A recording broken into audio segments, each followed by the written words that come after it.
Imagine there's a planet where two tribes are living. A tribe is full of geniuses, people who've high IQ but can't communicate with each other. Also, they don't even want to share their information with each other and aren't interested in networking. But the situation is different in the other tribe. Although the people of the second tribe have average intelligence, but they'll cooperate and share information with each other. Now, in your opinion, which of these two tribes has a greater chance of success over time? Yes, you guessed right, definitely the second tribe. Ibn Sina, the famous Iranian philosopher and physician, has a famous quote. He says everybody knows something and nobody knows everything. And understanding the message of this sentence is the main topic that we're going to talk about. Hello to all of you dear people around the world. Welcome to episode 34 of Elixir of Awareness channel. Our title for this episode is The Knowledge Illusion, and our main source is a book called The Knowledge Illusion by Fernbach and Sloman. Don't forget to like and click the subscribe button for more weekly updates on mental health and self-development. Thank you. Most of us know very little, even though we think we know a lot. And also, it seems that we aren't alone in the process of thinking. But the important question is, if we individually know very little, then how did we've so many important achievements? Our skull doesn't limit the boundaries of our consciousness, and it can be said that we've a network of consciousness, and for this reason we're never alone in thinking. Individually, we don't have very great mental capacity, but since thousands of years ago, when we could create a powerful network of consciousness and teach each other science and interact with each other, we eventually became the first species to leave this planet. And we could achieve unbelievable and wonderful achievements. The authors of this book believe that the idea of a wise human who knows everything is probably not a complete and correct idea. We know everything, while in reality we know little. Let's examine an interesting research. For example, many people are asked about the functioning of the zipper mechanism. They're asked to give themselves a score from 1 to 7 regarding the level of their knowledge about the zipper mechanism. Most people gave themselves an average score of 5, and they thought they could probably provide a complete and detailed explanation about how a zipper works. Then they were asked to explain the function of the zipper mechanism. But most people couldn't explain more than a few words. And then they were again asked to rate their knowledge about the zipper mechanism from 1 to 10. But this time their average score was 2. Do you see? Think for a moment that when we think we know about a very simple thing like a zipper, while we don't, so how much do we know about much more important and complicated things in society? And think how dangerous this illusion of knowledge can be on a larger scale. In 1954, America tested an atomic bomb called Shrimp in the Pacific Ocean. The purpose of this was to estimate the intensity and power of bomb destruction. But after the explosion, they realized that the bomb was 3 times more destructive than what they'd predicted, and because of this, thousands of people were injured and died. An important question arises here. Are we a species that's so intelligent that we cooperate together to build an atomic bomb, which is a very complex thing? Or are we so ignorant that we misjudge a possible danger of a very important and dangerous thing like the atomic bomb? And even worse, we use that bomb to kill other humans and innocent people. As you can see, there seems to be a big contradiction. The great philosopher Hegel has a model that explains the development of consciousness throughout history by this model. He believes that when an idea or thesis is raised in a society, an opposite antithesis is immediately raised. And naturally, some people are against this idea or have criticisms or corrections. Hegel believes that when this discourse is formed and theses are combined with antitheses, a new thing is produced called synthesis. For example, suppose 2 good football club teams play against each other, and in the end, a national team consisting of people from both teams with different characteristics and talents is formed, which is stronger than both club teams. The interesting point that Hegel says is that throughout history, this process is repeated many times, and in this way history is modified and created. That is, the combination of a set of ideas for and against guarantees the progress of science. And what a brilliant idea. Another point that we should know is that a large part of our consciousness has cognitive and fundamental errors. And one big favor we can do ourselves is to allow different opposing ideas to enter into our mind. An idea that doesn't have opposing ideas, whether in the family, in the society, or in the work environment, is a frozen discourse from which the possibility of development is taken. So if you're a supporter of an idea and it's important for you that your idea grows and reaches results and has an impact on society, allow your idea to be criticized by others. The more we know, the more we understand that we don't know anything. And this is a bitter but attractive and hopeful truth. Pay attention to this beautiful quote by Ibn Sina, the Iranian scientist who beautifully pointed out this issue. He says, "My knowledge has reached the point where I realize that I am ignorant." And remember, this is said by someone who was among the world's elite in his time. So think once more about how in this endless world sometimes we forget that we don't know many things yet. Don't forget to like and click the subscribe button for more weekly updates on mental health and self-development. Thank you. Since 2006, Columbia University has been holding an interesting course called the Ignorance Course. Different people with different achievements gather together to talk about things they don't know. Yes, you heard right, exactly about the answers to questions they don't know. Think about how useful it would be for politicians if they participated in this course. One who knows and knows that he knows. His horse of wisdom will reach the skies. One who knows but doesn't know that he knows. He is fast asleep, so you should wake him up. One who doesn't know but knows that he doesn't know. His limping mule will eventually get him home. One who doesn't know and doesn't know that he doesn't know. He will be eternally lost in his hopeless oblivion. These brilliant sentences were said hundreds of years ago by the great Persian poet Rumi. At some point, we've to stop claiming to know everything in order to expand the boundaries of consciousness.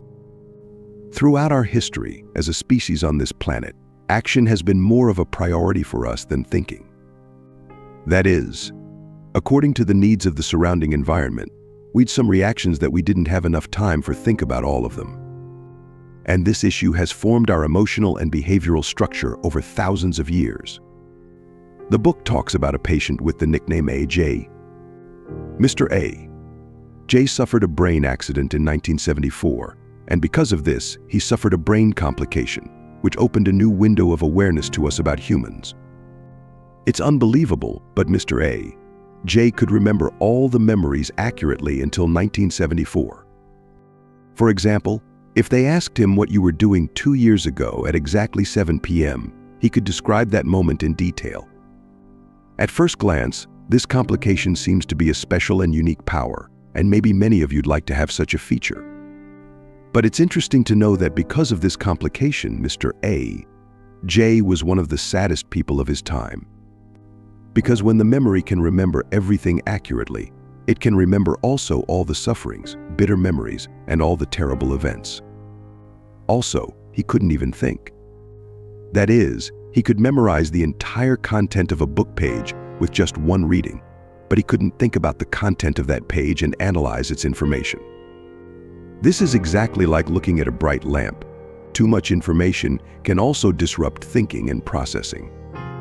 Our brain, in a very amazing process, transfers even the information we've in the form of memory to a place far away from the reach of our consciousness so that we can think and continue living.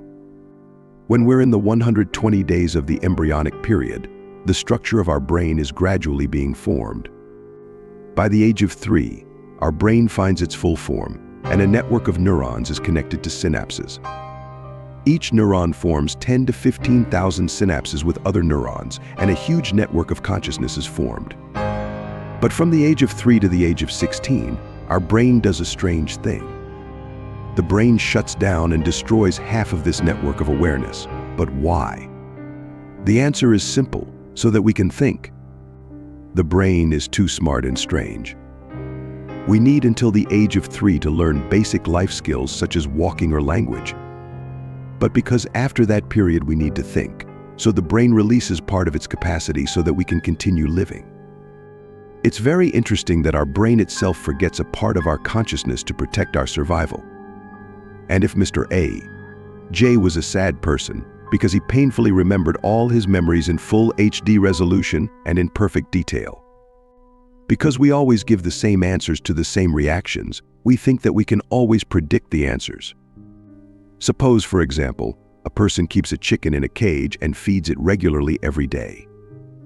The chicken also trusts because it witnesses repeated behaviors and sees that the man feeds it every day and doesn't kill it.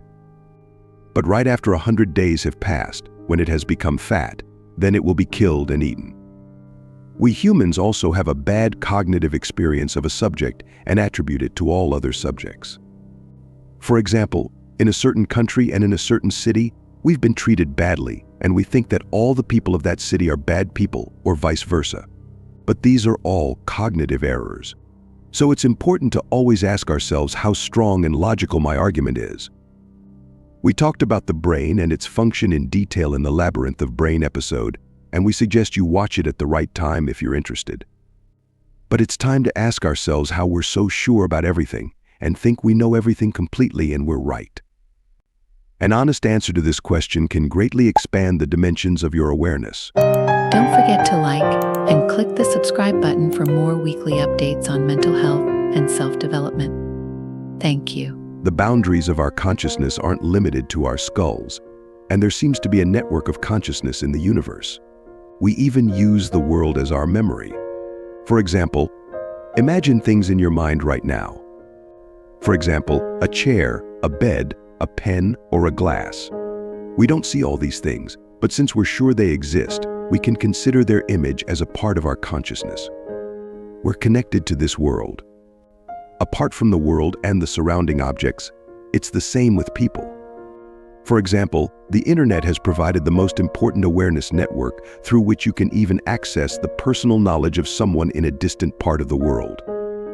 But an important point is that even the internet gives us an illusion of too much knowledge. Because we can quickly search for the answer to a question on Google, we get the feeling that we know the answer to that question and all other questions. And this is another cognitive error. Don't forget that the more you know, the more you realize that you still don't know much. And only this thinking can help your consciousness grow. Previously, we talked about the life story of David Starr Jordan on the Elixir of Awareness channel in the episode Why Fish Don't Exist. A person who insisted on his wrong belief all his life and therefore never doubted himself and his belief even for a moment. The most important virtue and strength of us humans is empathy. If we were able to expand human knowledge, it was because we could trust and understand each other. For example, we're the only species that part of our eyes is white, and this feature makes our emotions and involuntary reactions visible through our eyes. While the rest of the primates are like gamblers who always wear smoky glasses because of the melanin secretion in their eyes. But we humans, if we lie, or if we fall in love, or if we're afraid, because of having this feature in the structure of our eyes, we can display our feelings. Our eyes are like the window of the soul and can convey the messages inside us. That's why says eyes never lie. But it's interesting to know that while empathy is our biggest virtue but can be our biggest problem, the fact that we humans can trust each other and quickly form a group makes people outside of our group become the group of strangers, not our group. Precisely for this reason, the most violent and frightening dimensions of our existence may be revealed due to the use of our emotional power against others. Think for a moment about wars and extreme ethnic, religious, and national prejudices. It seems that the reason for all this is our physical and mental division, which simultaneously turns us into one of the kindest and also the most violent species on this planet. It seems that empathy is what can create a deep bond between two people and is what can activate the most violent reactions against two other people outside of our group. But don't forget that we don't always have the whole truth. We just each have a different perspective on a subject. And let's not forget that this point of view is a limited perspective. Only this way of thinking makes it possible to have a constructive conversation. The great Persian poet Rumi tells the story of a big elephant in a dark room. Each person touches a small part of the elephant's body in a dark room. Someone says it's a wolf, some say it's a giraffe, and people make different guesses, while it's just an elephant. It seems that we're also in this dark room and we can only touch a part of the truth. If we want to expand our consciousness, we must be fanatically. Sometimes this way of thinking gives us the opportunity to learn new things and thus become a better version of ourselves. At the end, our final question to you is, what do you think you don't know yet? Please share your comments with us. Thank you very much for being with us until the end.